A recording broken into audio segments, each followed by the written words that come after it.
Hola, ¿qué tal? Bienvenidos a un nuevo episodio del Aliado, el espacio donde denunciamos los problemas reales del mundo de los negocios y preparamos a los profesionales que se sostienen en el éxito de las empresas.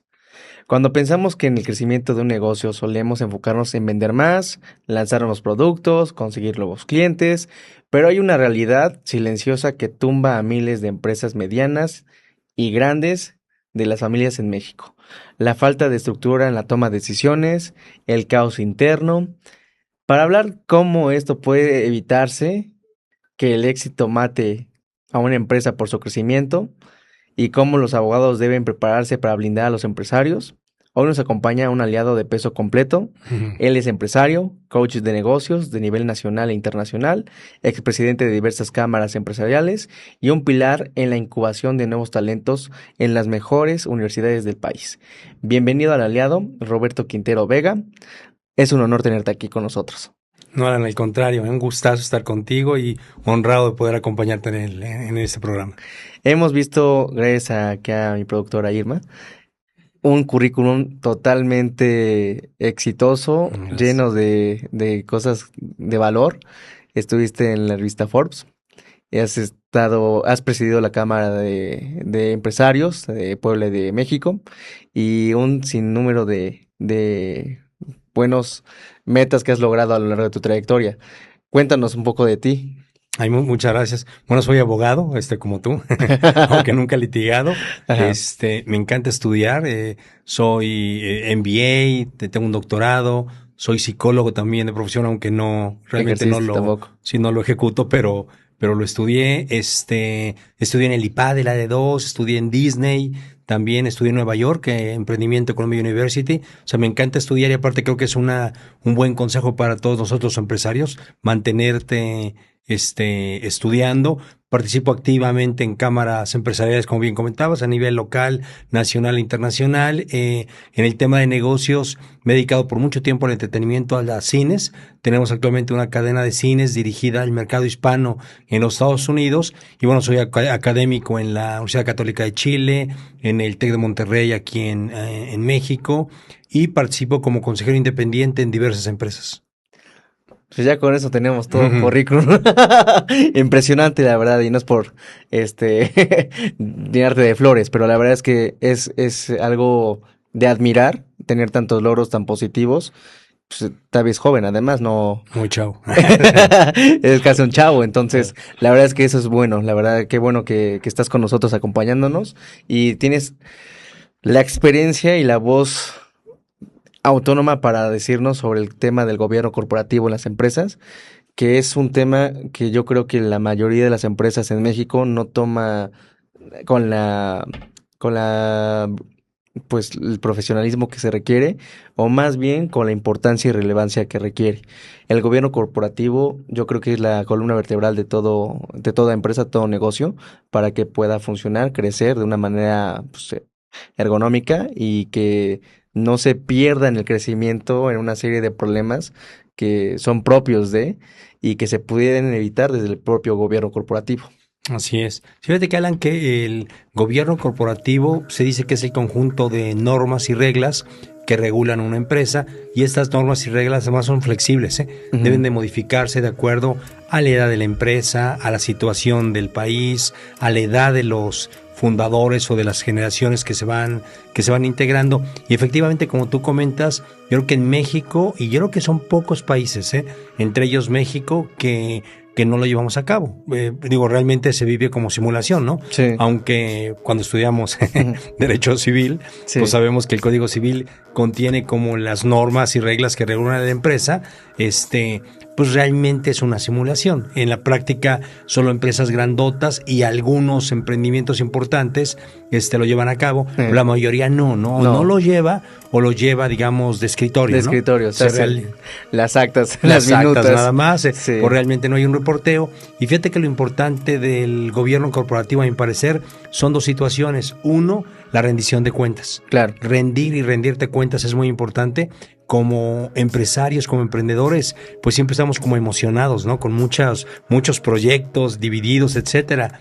Una manera de medir los proyectos y de medir si estamos realmente avanzando y lograr foco es con rendición de cuentas. Ok. Es decir, cada mes o cada trimestre, depende del tamaño de tu empresa, si tú estás viendo la realidad, y además muy importante, la realidad contra un presupuesto, porque en el gobierno corporativo, a mi parecer, el lenguaje es totalmente numérico. Sí.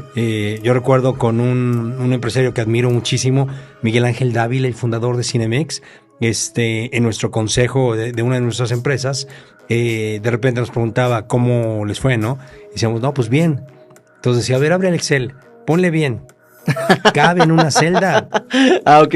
Tú no puedes Sí. hablar de bien, regular, mal, en una junta de consejo, ¿no? Puros números. Puros números y además números relacionales. Es decir, ¿cómo vas contra tu presupuesto? No, pues traigo 98% de alcance. Bien. Costo. Bajo un restaurante, ¿no? No, pues 38%. Ay, caray, estás alto. ¿Cuál era tu meta? No, pues 33. Bueno, traes 5 puntos arriba. ¿Cómo andas en el gasto? No, pues ando 17% arriba, etcétera. Porque finalmente el compromiso que tenemos como empresarios, como directores, es entregar EBITDA, utilidad, no earnings before, Exacto. intereses, taxas, depreciaciones y amortizaciones. Entonces, muy importante eso, la rendición de cuentas. Y el segundo punto que comentaba es la periodicidad. También en la emoción que traemos como empresarios, se te pasan las semanas y los meses y dices, no, ya voy a checar la otra semana, Sí. nada más que pase Semana Santa, nada más que pase verano, nada más que pase así y nunca lo haces. Entonces, el gobierno corporativo, primero, te obliga, ¿no? a tener un business plan, ¿no? Claro. Un plan de negocios. Segundo, te obliga a rendir cuentas, pero objetivas en relación a un business plan. Tercero, te da una periodicidad. Te dice, lo tengo que hacer cada mes o cada 3 meses de preferencia. Y fíjate, por último, yo creo que buena parte de los problemas, de los retos, de la falta de sueño que nos generan las empresas, se subsana con gobierno corporativo. Okay. Porque hay certeza, hay transparencia, que es muy importante, y además hay decisiones consensadas, consensuadas, pero además colectivas. Ajá. Es decir, es como un tema de inteligencia entre muchos. O sea, tú traes un problema y lo desmenuzas de manera totalmente cuantitativa. Okay. Un socio nuestro, Pepe, dice, es que lo malo del empresario es que nos creemos nuestras propias mentiras, ¿no? Ah, por supuesto. Llegas a un consejo con números y se encuera la verdad, ¿no? O sea, te das cuenta efectivamente si es 3 o es 2, lo que tú prometiste si se dio, y de esa manera, reitero, yo creo que una buena parte de los retos, de los problemas, de la falta de sueño que nos dan las empresas, se subsana con el gobierno corporativo. Mira, por lo menos sabes cómo vas y cómo vas a acabar el año. O tu plan a 5 años. Entonces, eso te da certeza. Creo que es cuando más se puede hablar, en términos simples, del balance financiero y el estado de resultados. Es correcto. En esas juntas que son fundamentales para que progresivamente se vayan, yo creo que llevando a cabo las metas que se van poniendo periódicamente y que se vayan, ahora sí que evaluando si se cumplieron o no. Es correcto. Entonces, qué bueno que nos hablas de todo este tema, porque muchas veces se trata de inculcar en las personas este conocimiento y lo toman muy a la ligera, lo toman como si fuera un negocio de un familiar, donde el papá de jefe de familia pues es el que toma la mayoría de las decisiones, ¿no? Y no es así. El gobierno corporativo, como funciona como sociedad, tiene que tener esa pauta para esa lluvia de ideas, esa cabida de interpretación de los números. El lenguaje del contable es fundamental y la toma de decisiones que sea consensuada para que, pues, entre más piensas mejor. Entonces, es correcto. La verdad es que, por ejemplo, ¿por qué crees que le mueren las empresas sin estructura? Mira, es un dato y triste, pero cierto lo que comentas. Una buena parte de las empresas en México pues no superan 3 o 5 años, o rara vez superan la segunda y mucho menos la tercera generación. Yo sí creo que es un tema de planeación. Uh-huh. El hispano y el mexicano de repente planeamos poco, ¿no? O sea, tu largo plazo es este viernes, ¿no? O sea, tu corto plazo es el miércoles y el corto y sobre la marcha. Sobre la marcha. Entonces, funciona, nos movemos mucho por intuición y es muy bueno, pero creo que nos falta planeación, esa es una. Y la otra, el otro reto que tenemos, sí es la falta de institucionalización, es decir, falta de gobierno corporativo. Al no haber reglas, documentación clara, fíjate, simplemente una piedra en el camino, o sea, una moda que cambia, una competencia, una pandemia, la situación de guerra que se ha vivido en algunas partes del planeta, si no tienes claro para dónde vas y tus números y dónde tienes que apretar, etcétera, te gana. Y la otra, sí, sucesión. O sea, si tú no tienes bien ordenado todo, le cuesta mucho a la siguiente generación salir adelante. Mira, un ejemplo, un socio norteamericano nos decía, y es muy bueno, un buen ejemplo, que llevar una empresa es como volar un avión. Okay. Yo nunca he volado un avión, te seré sincero, pero me imagino por lo que he visto en las películas. Pero él decía, para volar un avión, el 90% de la información la toma de decisiones es a partir del tablero, ¿no? Del tablero del avión. O sea, no tiene sentido asomarte por la ventanita del avión, ¿no? Pues vas a ver nubes nada más. Y él decía, llevar una empresa sin gobierno corporativo es como pilotear un avión sin tablero. Solamente viendo las ventanas, a ver qué tan rápido vas, o checando que no hay aviones, ¿no? Sí. Entonces decía, pues yo creo que de cada 10 pilotos que pilotean un avión sin instrumentos, pues creo que 9 se estrellan, ¿no? Sí. No van a poder despegar o no van a poder aterrizar. Y eso pasa en las empresas. El tablero es el gobierno corporativo, tus financieros, tus OKRs, tus KPIs. Si tú no tienes claro eso, pues nos cuesta mucho más trabajo. Y se repite, ¿no? O sea, seguramente 9 de cada 10 empresas en México no superan los 3-4 años, no superan la segunda o tercera generación, y yo sí creo que es por un tema de eso, de falta de institucionalización. Ok. Con esto en mente vamos a ir a nuestra primera cápsula y ahorita regresamos. El 70% de las empresas familiares no sobreviven a la segunda generación. La razón: confundir el amor de la familia con las decisiones de negocio. En este episodio, Roberto Quintero nos explica cómo el gobierno corporativo es el verdadero blindaje para que tu empresa trascienda. Quédate con nosotros. Esto es El Aliado. Bueno, vamos a regresarnos tantito para que a lo mejor las personas que no nos entienden en este lenguaje, a lo mejor muy técnico, entiendan específicamente en términos sencillos, ¿qué es el gobierno corporativo? Sí, fíjate que es las reglas que regulan a la empresa, a los accionistas, y además muy importante, tiene que ver con el equilibrio de poderes. Yo creo que una buena comparación sería con un país. O sea, queda claro que en los países la democracia no es perfecta, ¿no? O sea, tiene muchos errores, pero pues es la mejor manera de llevar un país. Un país que vive en democracia, pues generalmente tiene 3 poderes, ¿no? Uh-huh. Ejecutivo, legislativo y judicial.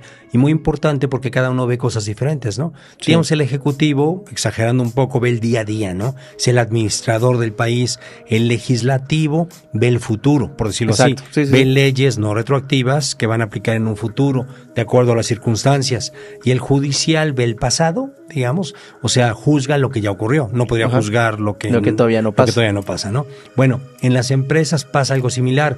Tenemos, por un lado, la asamblea, que se reúne de manera ordinaria una vez al año o extraordinaria cuando quieran, pero es muy importante porque en la asamblea presentas todo, ¿no? Y están los socios y se toman decisiones estratégicas de largo plazo, se autoriza, se aprueba. Es más, cada asamblea en la práctica, pues deberíamos estar reuniéndonos en octubre, noviembre, ¿no? Uh-huh. Para autorizar el presupuesto del siguiente año, ¿no?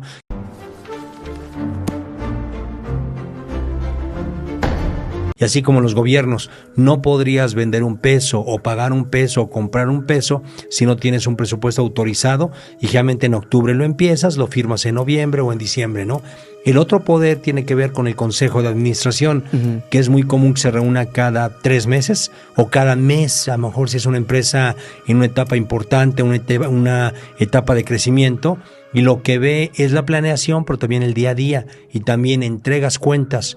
En este órgano, en el Consejo de Administración, participan consejeros independientes, es mi caso, ¿no? Consejeros, es decir, profesionales, empresarios, personas que dominan un tema, pero tienen total independencia. Ajá. No son ni familiares, no tienen lazos de proveeduría, pero tampoco son empleados. Entonces, es como un asesor externo. Ajá, exactamente. Fíjate que incluso no asesoras, das opiniones. Okay. Simplemente das opiniones, observas, y vas a decir lo que piensas, ¿no? Diagnosticas y das opiniones sí. para su mejora. ya el consejo decidirá en votación si se hace o no se hace, y yo creo que es muy importante porque de esa manera el consejero independiente pues dice la verdad, dice las netas, ¿no? O sea, sin tocarse el corazón. Y es importante porque el consejero independiente, a mi parecer, en familia empresarial, fíjate que es diferente, ahorita lo comentamos de empresa familiar, pero en la familia empresarial el consejero va a cuidar a la empresa de los socios, Ajá. que esa es su principal razón. Exacto. O sea, va a cuidar que una mala decisión de un socio no afecte a la empresa, pero también en un tema de mentoría va a tratar de cuidar al socio, porque te topas con los dos extremos, ¿no? En México, empresas ricas con empresarios pobres, pasa, ¿eh? Sí, Una empresa totota y una calidad de vida del empresario pues deficiente, y no tiene seguro de vida, no tiene gastos médicos mayores, no dota de educación a sus hijos, a sus generaciones familiares, siguientes, etcétera. Y por otro lado, o al revés, ¿no? Te topas empresas empresas pobres con empresarios ricos, ¿no? Una empresa pobre que no hay agua en el baño de los colaboradores, pero él está ahorita en su yate en Europa, ¿no? Entonces hay que cuidar los dos, y el consejero independiente funciona muy bien. Y por último, el tercer poder es el llamado management, el directivo. Es decir, los directores que podrían o no ser parte de la familia y que llevan a la empresa en el day to day. Entonces hace una mezcla muy importante. Y cierro con este tema. Podemos pensar en países con democracia, la que tú decidas, ¿no? ¿Cuál te gusta? ¿Qué país para ti, Alan, es ejemplo de democracia? No, ahorita vamos a poner México. A lo mejor de otro país para no meternos, para no manchar. Para que no haya opiniones. España. De todo. España podría ser, ¿no? Y en cambio, un país dictatorial, pues podría ser lo que ocurrió en Venezuela, Cuba, no sé si hasta Estados Unidos, ¿no? Con lo que estamos viviendo.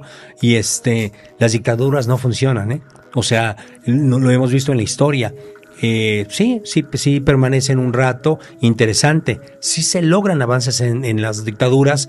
Porfirio Díaz podría ser un ejemplo aquí. Hay gente que detractores o defensores o fans de Porfirio Díaz, parecería que sí tuvo rasgos de dictadura, hubo grandes avances. Pero muchos avances. Muchos avances, ¿no? Sí. En la arquitectura, economía, agricultura, en derechos laborales incluso. Vía férrea, etcétera. Sí. Pero generó enorme desigualdad. Sí, es bueno, es parte de. Entonces, sí, las dictaduras, a mi parecer, no funcionan, ¿eh? O sea, el beneficio que dan es temporal y el daño que generan es a mediano plazo, y pasa lo mismo, ¿no? O sea, habría que preguntarte, si tú como empresario no tienes este gobierno corporativo, esta institucionalización, bueno, pues eres Fidel Castro.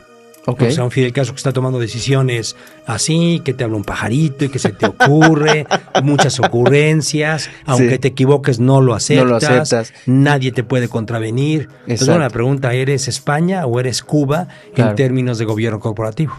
Qué buen ejemplo, porque eso se puede recalcar básicamente en todos los ejemplos de México, por ejemplo, y cada uno en sus casas puede decidir si sí o si no puede tener esta autocrítica, ¿no? Claro.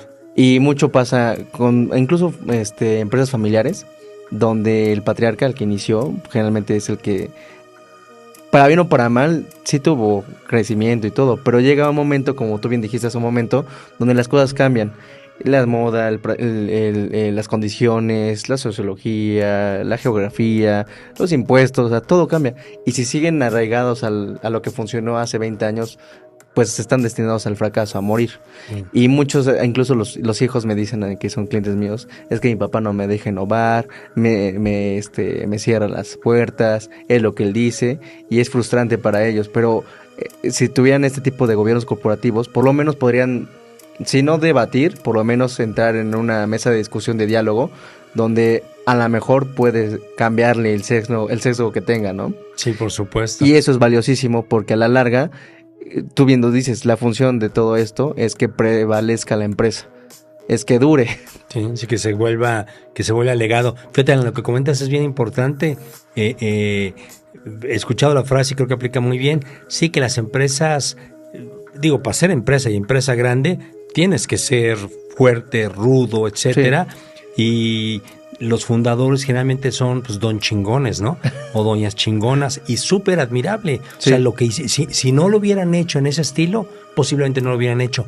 Pero ojo, el estilo don chingón no funciona en la sucesión o a través del tiempo. O sea, lo que funcionaba hace 30 o 20 o 40 años en la visión de Don Chingón, pues actualmente no funciona. Y ese también cuál es un buen ejemplo. Cuando un árbol en un jardín, ¿no? Cuando hay un árbol grande, frondoso, fuerte, nada crece a su alrededor. Y eso pasa mucho con los Don Chingones, con el fundador. Los hijos alrededor pues se ven enormemente opacados por muy talentosos que sean, ¿no? Incluso hasta con el nombre. Fíjate, todo un tema sería si como empresarios debemos poner nuestro nombre a nuestros hijos. Híjole, es una carga muy cañón, emocional, una carga energética, una carga familiar bien importante, pero es bien común que el árbol grandote no permita que nada crezca. Y sí, yo creo que un tema clave, y fíjate, en el gobierno corporativo lo exiges. O sea, le dices a Don Chingón, a los 65, 60 años, empieza tu plan de retiro y tienes 5 o 4 años para preparar. Fíjate, se dice que como el día tiene amanecer, atardecer, anochecer, etcétera, igual lo tenemos como empresarios. Hay que reconocer cuando estás en el atardecer y empezar a diluirte, hablar menos, escuchar más, no dar órdenes, coachear, acompañar, ya no dar tantas respuestas, sino más bien hacer muchas preguntas y sí permitir que los jóvenes tomen tu lugar, porque si no la empresa va a envejecer contigo. Es la ley de la vida. Es la ley de la vida. Qué interesante, Roberto, todo lo que estás comentando, porque muy poco se habla de este tema, y más cuando nosotros como quisiéramos, yo creo que la mayoría de los mexicanos, que hubiera empresas más fuertes, más capaces, más económicamente estables, porque eso da capacidad de economía, de trabajo. Es un ganar-ganar, incluso para los impuestos. Entonces, el hecho de que cada vez las personas se vayan preparando más como empresarios, y los empresarios que ya están hechos, de alguna manera reconozcan que necesitan estar a la vanguardia y siempre estar adquiriendo conocimiento constante, es importante que estén estos espacios de diálogo y que se reconozca que no puede ser Don Chingón siempre. Sí. Hay cosas para zapatear tus zapatos. Hay cosas en las que sí vas a ser muy bueno, incluso brillante, pero no puedes ser todólogo. Y tienes que hacerte de un equipo idóneo que te ayude a crecer. Si tú pretendes crecer solito, pues no lo vas a lograr. Claro. O no a lo mejor a la velocidad que pudiste haber logrado si te hubieras rodeado de un equipo pues formidable, ¿no? Sí, fíjate que algo pasa mucho con el personaje Don Chingón. Por ejemplo, pocas veces contrata talento que lo supere. O sea, siempre va a contratar gente menos capaz. Para no sentirse inferior, para no sentirse amenazado, etcétera. Entonces, híjole, estás limitando el talento de tu empresa a tus competencias y capacidades, que pueden ser altísimas, pero van a decaer. Van a ir baja y baja con el tiempo. Y reitero, o sea, el ser humano pues nace, crece, se reproduce, muere, ¿no? Así nos enseñan en la primaria. Si tú no traes talento y generas sucesión, va a morir contigo. O sea, digamos, no sé hasta qué edad dejas de tomar buenas decisiones como profesionista, como empresario. No sé, 60, 70, 80, 90, cada quien sabrá. Imagínate que empiezas a tomar malas decisiones, Don Chingón, y no permitas que nadie te diga nada, y ya espantaste a todos de tu empresa, ya nadie te quiere ver, ya que es más común de lo que parece. Sí. Tienes, digamos, no generes que a tu alrededor les dé alancitis, que digan, no, ya sí, se repelencia a tu jefe. Este viejito ya nada más dice tonterías y no lo puedes contradecir, y cada vez más chico el despacho, y no se actualiza, y no mete inteligencia artificial, etcétera, y la empresa te la llevas contigo a la tumba como los egipcios, ¿no? Entierran la tumba contigo. Totalmente de acuerdo con lo que acabas de decir, y yo también soy de la idea de que siempre rodéate de personas más inteligentes que tú, porque si no estás jodido. De acuerdo. Si tú quieres estar siempre ser Don Chingón y el que te las sabes todas, pues te vas a rodear de gente que nada más te va a estar volando las botas, ¿no? Es correcto. Pero si quieres realmente ser alguien importante y crecer a tus metas, pues rodéate de gente más capaz, más inteligente, más incluso visionaria que tú, ¿no? Porque sí hay mucho talento ahí afuera. Muchas personas asocian el gobierno corporativo exclusivamente con empresas gigantescas que cotizan en bolsa, para que una empresa mediana en crecimiento o una empresa familiar, qué significa realmente tener un gobierno corporativo y por qué es un error ignorarlo. O sea, no necesitas ser una empresa tan grande para que ya implementes esto en tu empresa pequeña o mediana. Sí, fíjate que no, todo lo contrario. Es mucho más fácil llevar gobierno corporativo a una empresa chiquita que a una empresa grandota. Aparte, recordar, el gobierno corporativo debe ser un salvavidas, una palanca de desarrollo, no un obstáculo, ¿eh? Entonces te tiene que ayudar a alcanzar las metas de la empresa. Fíjate, una buena pregunta. Digamos, si te pasara algo, Alan, ¿a quién le hablas? No sé, un accidente vial, una decepción amorosa, algo en la empresa. ¿En quién piensas? ¿A quién le hablas para pedir un buen consejo? De mi empresa. En tu caso. Pues tendría que ser a mi socio. Ok, a tu socio. ¿Alguien más que no sea tu socio? No Nada tengo más. alguien más. Bueno, que algunos pensarán, no, pues un hermano, un amigo del alma, mi abogado, no sé qué. Esa persona, en tu caso tu socio, aunque bueno, ya está en la empresa. Exacto. Pero eso que en el que pensaste, que dijeras, mira, tengo un amigo que se llama Rubén y que él me dice las netas. Como empresa pequeña, lo que tienes que hacer primero es un plan de negocios, o sea, un business plan, ¿no?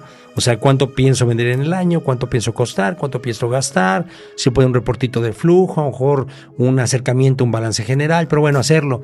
Y de ahí decirle a tu amigo que te dice las netas, oye, vamos a reunirnos cada semana o cada mes y te platico cómo voy contra la meta. Nos vemos cada 15 a desayunar, no en la oficina, y te platico, mira, prometí vender 10 y vendí 9 y te explico por qué.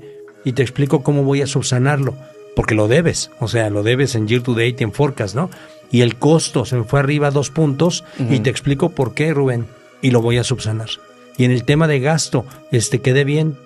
Y cada mes, esa es una manera incipiente, valiosísima de empezar un gobierno corporativo. Un plan de negocios, piensa en alguien que sea cuate tuyo, que te diga la verdad, que te quiera, que te aprecie, y invítalo a desayunar cada mes para platicarle cómo va tu negocio. Sí, porque ese ejercicio hace que tú puedas ir desmenuzando tu propia empresa a un tercero que no tiene el interés de destrozarte o de aplaudirte, sino hablarte con la verdad. Ya si me lo pones así, pues sí, le hablaría, no sé, a mi pareja, a mi papá, por ejemplo. Ándale. Que pues su mejor intención es que me vaya bien, ¿no? Claro. Y obviamente con la suficiente autoridad de decirme, oye, le estás calabaceando, le estás regando acá, bájale un poquito a esto, no te metas en estos rollos. Eso es muy importante, muy valioso. Muy bien, entonces, desde ese primer momento, una pequeña empresa, mediana o chica, familiar incluso, puede empezar a hacerse de este tipo de ejercicios para que poco a poco vaya teniendo pues esta amplitud de expresar todo lo que está ocurriendo en su empresa, y ese ejercicio paradójicamente te va ayudando pues a hacer una introspección en ti, ¿no? Por supuesto. ¿Y sabes también qué pasa? Que el número y la institucionalización te hace más estratega. O sea, te permite ver las cosas desde arriba con una visión como de águila, no de hormiga, ¿no? La hormiguita pues ve alrededor y a lo mejor ve el pasto y adelante está la fruta que quiere, pues no la ve. Y en cambio el águila ve todo. Una visión estratégica es numérica, y es más, yo sí creo que disfrutas mucho más una empresa cuando la entiendes a través de los números. O sea, que dices, ya entendí 80%, 20%, en tu caso, ¿no? Sí. Mis clientes que aportan, mis clientes que realmente no aportan, cuáles se van a cartera vencida, o así, la verdad, sí, ¿no? Sí, buenos clientes, malos clientes, hay de todo. Hay de todo, pero medir rentabilidad, ¿no? Este cliente le cobro bien y son pocas horas, le cobro mal y son muchas horas. Entonces, numéricamente es muy bonito, ¿no? Sí, justamente, y eso lo he platicado yo tengo mi despacho, pero tengo más amigos que tienen los suyos, y hablamos eso hace poco, identificar los asuntos que no resultan rentables. Hay muchos asuntos que mejor los haces por altruismo, porque realmente no te simboliza algo económicamente pues bueno para ti, es más una pérdida a veces. Y hay que detectar los clientes buenos, los malos, los que mejor hay que rechazar, los asuntos también en particular, hacer una métrica de cuánto te cuesta, la hora que le dedicas, el tiempo que se le dedica, las personas que se le dedican. Entonces, todo eso, conocerlo con números es muy bonito, porque pues obviamente estudiaste la carrera, pues también estudiaste Derecho, salimos y nadie te dijo, ninguna materia nos enseñaron cómo poner tu despacho, ¿no? Sí. Y entonces sobre la marcha, pues yo fui aprendiendo a prueba y error ese tipo de cuestiones, pero es interesante saber que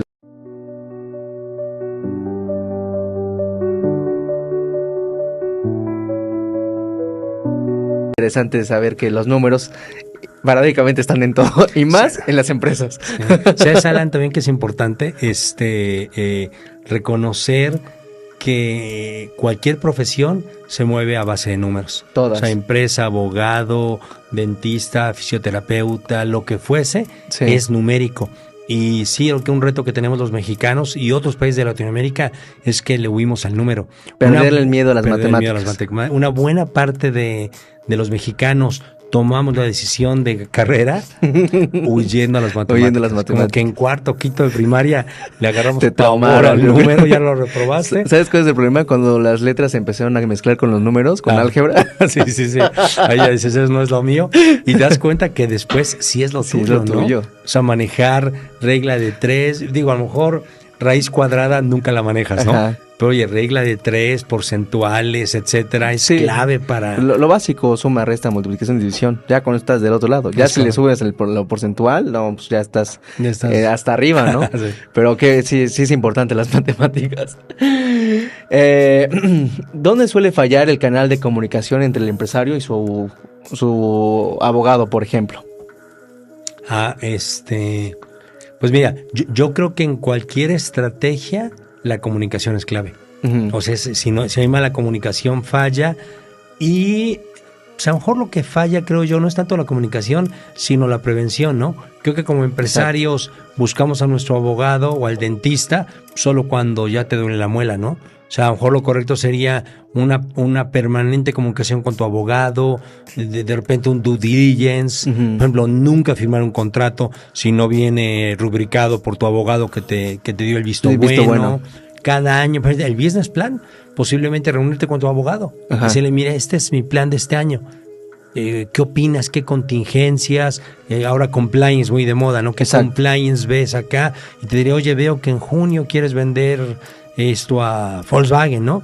Nada más aguas con el contrato, te lo reviso, etcétera. Yo creo que la comunicación e integrarlo a la planeación y no solamente cuando ya las Tienes el cosas se problema. salieron de control. De acuerdo. Vamos a la segunda cápsula del programa y ahorita regresamos. ¿Tu abogado solo aparece cuando ya tienes la demanda encima? El nuevo entorno de negocios exige abogados estratégicos que prevengan el caos. Hoy estamos analizando cómo estructurar un consejo de administración que proteja tu patrimonio. Seguimos platicando con Roberto Quintero en El Aliado. Bueno, los retos legales y los operativos del gobierno corporativo están siempre a la orden. En las empresas familiares, la línea entre la mesa del comedor y la mesa del consejo es muy delgada. Muy buena. ¿Cuáles son las problemáticas más explosivas que has visto cuando no existen reglas claras en una sucesión o de roles? Mira, lo que dijiste es muy valioso. Las decisiones se deben de tomar en un consejo de administración, en una sala de juntas, con la información y el ambiente adecuado, no en la comida del domingo, como bien dice, la carnita asada o es mal momento porque puede más el corazón, Ajá. no quieres lastimar a la familia, Estás distraído. estás distraído. Mira, es bien común que en la familia premiamos el esfuerzo, ¿no? Sí. O sea, aunque digamos, si el hijo malo en matemáticas Saca saca 6, 10. no, pues ya le aplaudes, ¿no? En cambio, el hijo inteligente en matemáticas saca 8 y lo regañas, ¿no? Claro. En la empresa no pasa así, ¿no? O sea, en la empresa sí es mucho más exigente y ahí, por supuesto, acompañas el esfuerzo, pero el mercado, los negocios premian el resultado. Entonces, yo creo que ahí hay que diferenciar y sí tienes que ser muy cuidadoso sobre todo en la sucesión, ¿no? Sí saber si tus hijos quieren seguir, tienen el perfil, porque como empresarios y como don chingones, sí se tiene que recordar que tu empresa es tu sueño, Sí. tu sueño. Uno más No, de tus hijos. Pero no es el sueño de tus hijos. Ujú. O sea, no, fíjate, ni siquiera es uno de tus hijos porque yo creo que pues, las empresas van y vienen. O sea, es muy importante el equilibrio de vida y que el empresario tengamos un propósito que ojalá no tenga que ver con tu despacho o con nuestras empresas, con tu negocio, más bien un propósito de vida que tenga que ver con legado, Sí. con algo mucho más profundo, pero sí reconocer que tu despacho es tu sueño pero posible o probablemente no es el sueño de tus hijos. Entonces, ¿por qué arrebatarle al mundo un gran futbolista, un gran arquitecto, un gran fisioterapeuta, un gran dentista, con tal de que siga tu sueño? Es bien común que los papás, consciente o inconscientemente, tratemos de que los hijos sigan nuestros pasos. Y los sueños frustrados. Peor si tú no fuiste todavía, ingeniero, ¿no? que sea ingeniero. Si no fuiste futbolista y tu sueño era futbolista, ahora tu pobre hijo va a tener que ser que vivir con futbolista. esas consecuencias. Entonces hay una contradicción interesante conceptual, ¿no? Bueno, pero entonces no construí la empresa para los hijos. Pues sí, no. Sí, no. Y ¿sabes qué? Que hay una división bien importante de management con dueñez. Sí. O sea, forma a tus hijos para ser buenos dueños y que contraten talento, mayor talento que el tuyo y el de tus hijos, para que dirijan bien la empresa, pero que la dueñez la ejecuten adecuadamente. No tienes por qué dirigir la empresa necesariamente. A lo mejor no tiene las competencias, tiene otras competencias y es llevarlo a un nivel pues que no le va a gustar, o a un nivel de incompetencia, Ajá. ¿no?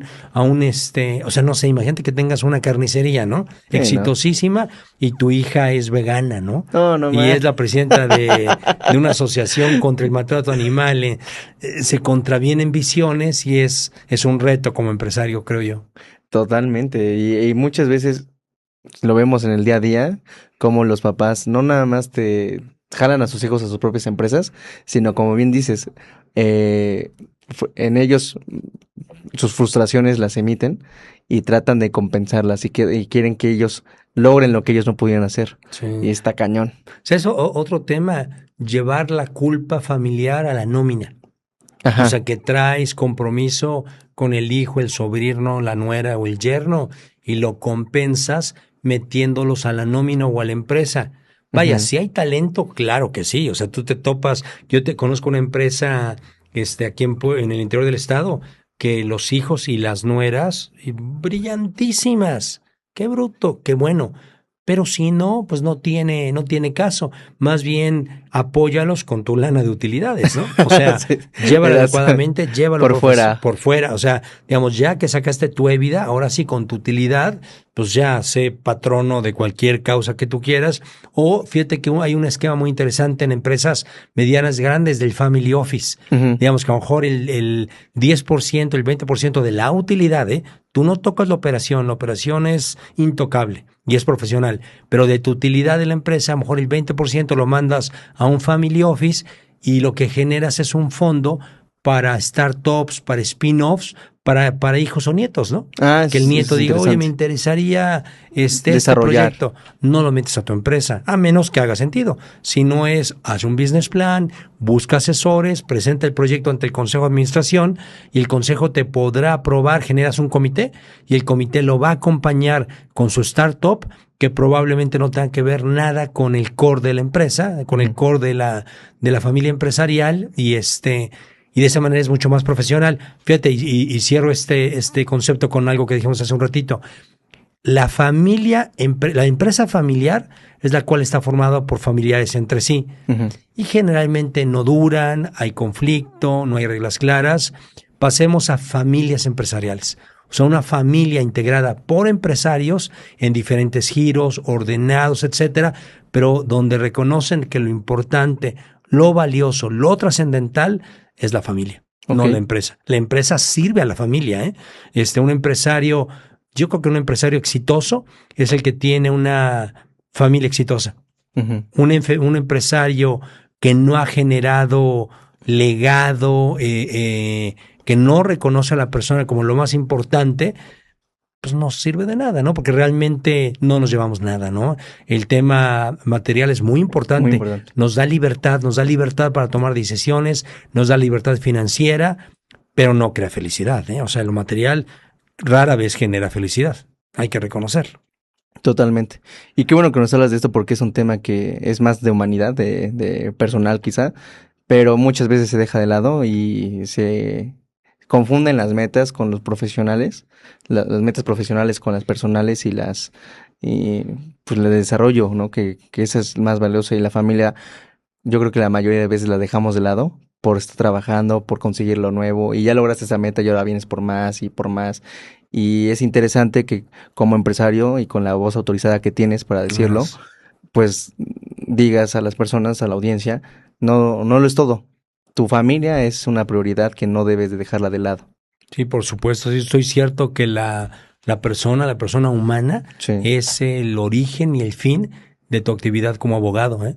O sea, nunca es medio. El medio es todo lo demás, pero yo creo que litigas para y por finalmente las personas, y tiene que ver con legado, tiene que ver con equilibrio, tiene que ver con éxito, ¿no? O sea, Sí. yo creo que el éxito de un empresario pocas veces tiene relación con lo económico, ¿eh? Por supuesto, insisto, hay que buscarlo, hay que luchar, nadie da lo que no tiene. Si tú no generas riqueza, si tú no generas prosperidad, si tú no generas una riqueza material, no hay nada que compartir. Exacto. Pero, ojo, ese no es el fin, es el medio. Yo creo que como empresarios hay que reconocer el equilibrio, el balance de vida, ¿no? Que es muy difícil Es muy entenderlo. difícil. Es muy difícil entenderlo. Sí, fíjate, por eso dicen que el día tiene tres momentos de 8 horas, ¿no? 8 horas para dormir, muy importante, 8 horas para trabajar y 8 horas para ti, para tu deporte, para tu familia, para tus amigos, para tus pasiones, para tus hobbies. No tiene sentido entregarte todo el tiempo al trabajo. Ujú. Hay etapas, Hay claro, etapas, hay claro. etapas que hay que sacrificarte y trabajas 27 horas diarias, Sí. hay que reconocerlo, pero después lo tienes que compensar, porque no hay cuerpo y no hay familia que te aguante ese ritmo, ¿no? Y no tiene sentido terminar tu carrera profesional, en tu avión solo, ¿no? Con el mejor vino que pueda comprar alguien, pero solito y enfermo, no tiene sentido. Qué interesante porque la mayoría de la gente pensamos y asumimos que el tema económico es el éxito. Y es bueno recalcar que eso no es. Es un medio bonito y bueno, pero no es la finalidad de tu vida que debería ser, ¿no? Claro. Aunque repito, hay que luchar. Fíjate que hay una frase que escuché fuerte, que dice así: ¿cuál es nuestro compromiso como mexicanos para abatir la pobreza? Que es un tema en nuestro país, ¿no? O sea, Sí. hay una desigualdad ofensiva. Ofensiva. O sea, ofensiva del que más tiene obtenemos con el que menos tiene obtenemos. Es gravísimo un país, cuando tú platicas en un país como Chile, que tiene 18 millones de habitantes, que tenemos 70 millones de pobres, híjole, no tiene perdón de Dios, ¿no? Pero el primer compromiso para abatir la pobreza es no ser pobre tú. O sea, hay que empezar en casa, Sí. hay que empezar con uno y lograr y generar riqueza, pero yo creo que respetando valores. Claro. Muy bien. La verdad es que los principios y valores son fundamentales y más en una sociedad que la necesita más que nunca, yo creo. Sí, claro. Vamos a regresarnos un poco como abogado que también eres. Aquí en un tema de abogado corporativo, tradicionalmente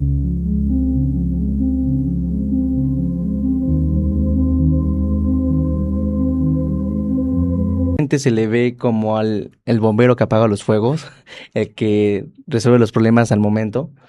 ¿Cómo debe transformarse esa mentalidad de que el abogado tiene que ser ese apagafuegos y convertirse en el verdadero preventor de que existan esos fuegos? Claro, sí.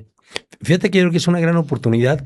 Yo percibo que en Puebla y posiblemente en el sureste del país hay pocos despachos corporativos. O sea, un despacho, un abogado corporativo, entiendo yo, es el que atiende los retos que tiene la empresa. Y fíjate, muchos son numéricos. Ujú. Un despacho corporativo tiene que dominar el número, evaluaciones, proyecciones, etcétera, para hacerlo adecuadamente.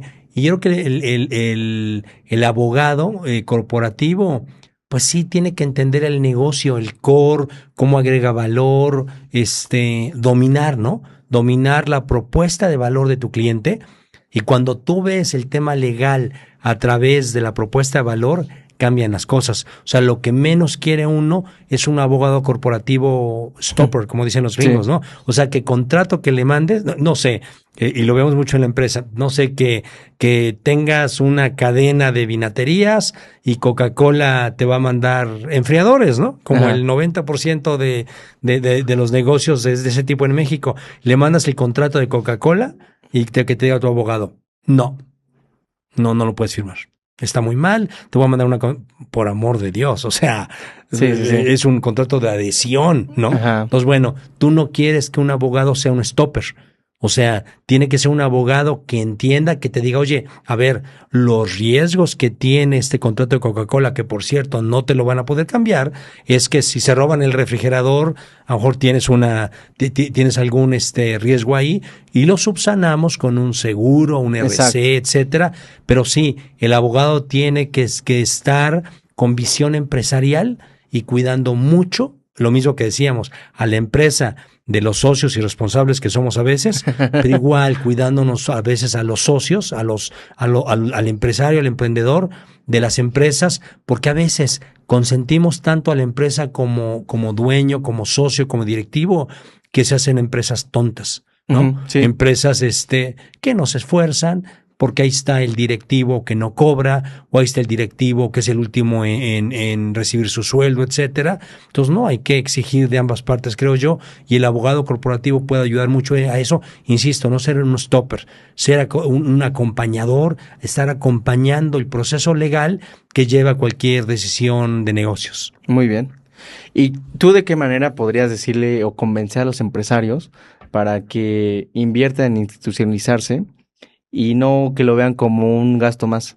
O sea, ¿cómo de alguna manera podrías invitar a los empresarios a que se sumen a un gobierno corporativo, que lo vean como una inversión más que un gasto? Hoy, mira, de muchas razones. De entrada, lo difícil es atreverte. Es como los clavados. O sea, son 4 segundos, ¿no? Ya te avientas y ya caes y en el camino dices, no estaba tan mal. No, lo más difícil es atreverse a que Don Chingón abra los números, escuche, rinda cuentas, entienda que hay otras personas que piensan diferente a él y que a veces tienen razón. Y no, pues el gobierno corporativo se paga 10-1.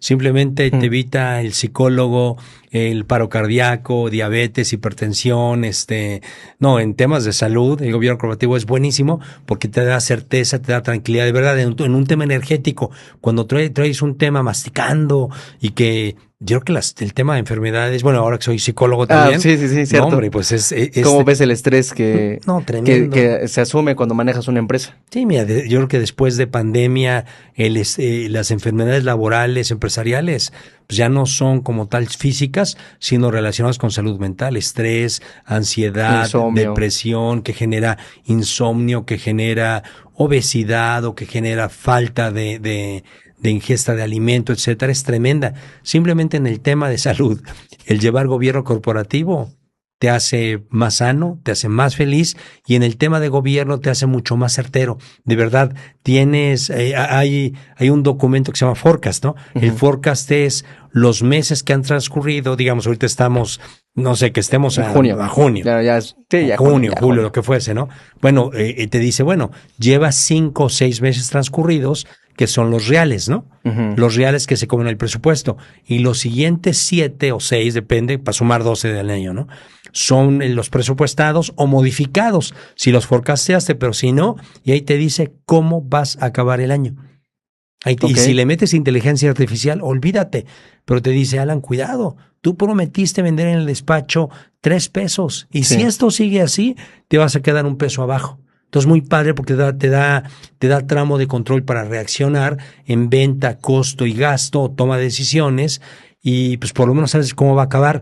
Yo creo que en un empresario lo que más daño nos hace, no sé si coincidas, es la incertidumbre. La incertidumbre. Tener certeza de que la cosa va espectacular, regular o no muy bien, por lo menos ya te la masticas, ya la entiendes y además no estás creyéndote tus mentiras, ¿no? ¿Sabes qué? La mayoría de las empresas operan en el día a día. Uh-huh. La falta de flujo de liquidez es algo que mata a muchas empresas, pero desafortunadamente por la economía o la forma en que llevamos las empresas es lo del día a día. Sí. Y si un día un proveedor falla, un cliente falla en pagar, puta, te dan la torre del mes. Sí. Y a lo mejor 1 o 2 lo aguantas, pero 3 o 6 meses con una falta de flujo de liquidez, tu empresa está muerta. Sí, se acaba. Fíjate, en la planeación y en el flujo, en el cash flow, en el flujo de efectivo, te das cuenta. Fíjate que un buen ejemplo, y lo dio una persona a la que aprecio mucho, Ana, que está en nuestra empresa, ella me explicaba, me decía, mira, el motor es el estado de resultados.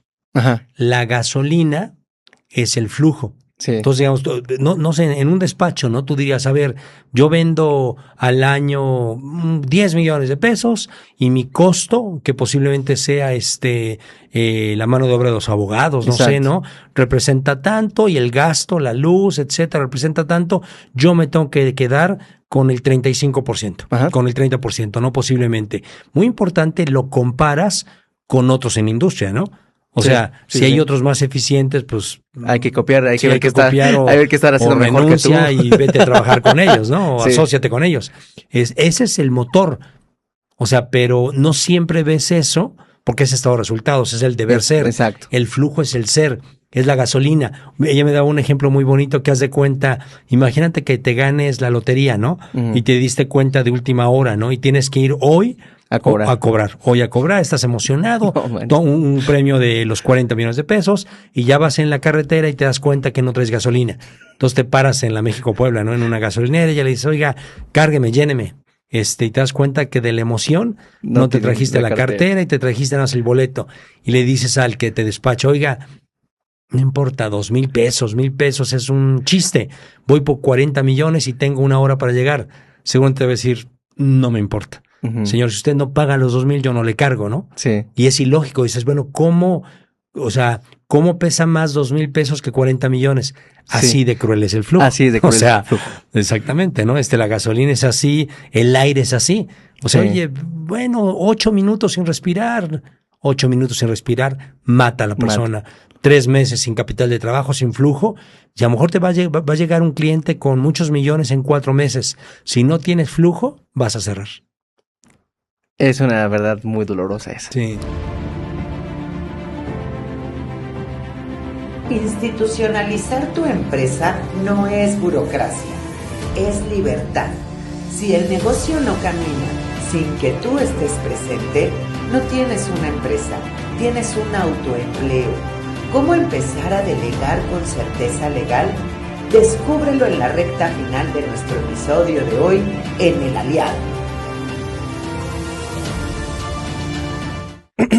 Bueno, en esta recta final, ya nada más para ir concluyendo, díganos alguna mensaje, frase con la que quisiera dejar como una enseñanza a nuestro público. Ay, bueno, es que nada, Alan, gracias. Felicidades por, pues un podcast, no es un programa más bien, ¿no? Por el podcast, ¿y con qué frase me llevaría?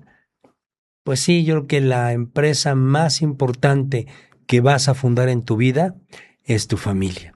Entonces, todos tus talentos que estén enfocados a la familia, como cada quien la entienda, a las personas que quieres, a tu persona favorita, es lo que permanece y lo material es muy importante, pero es totalmente temporal. Pues muchas gracias, Roberto, por tenerte aquí. Nos has enseñado bastante, nos diste una masterclass. Bueno, gracias. Vamos a invitarte más seguido porque es tan impresionante tu plática que se nos fue el tiempo. Que te tomas, gracias.